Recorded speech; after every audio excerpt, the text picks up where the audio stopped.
This is a brief overview of the OscarAI development process. For our first prototype, we used a cardboard skeleton.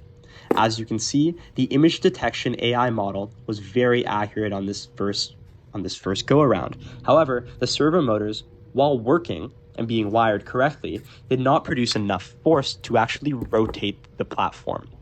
As you can see, the AI model was actually pretty solid and practical, especially given a well-lit environment. For our second prototype, we featured a complete wooden design remake, which allowed larger objects to fit inside the overall structure and increased the stability overall.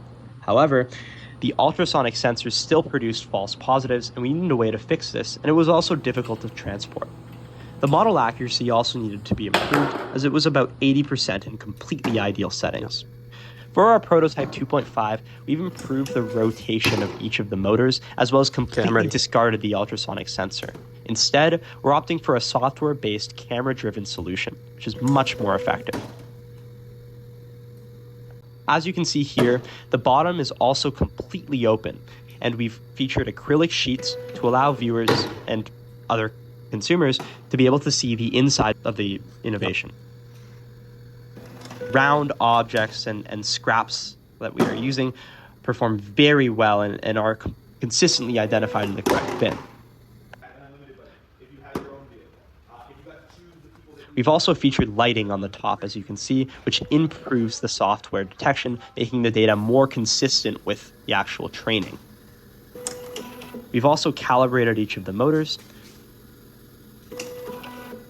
And as you can see here, it works with paper and identifies it correctly. And we've opted to make the background automatically white to make it consistent with the training data. However, with objects such as heavy cardboard that have a very high coefficient of friction against the platform, there are still some issues, as you can see.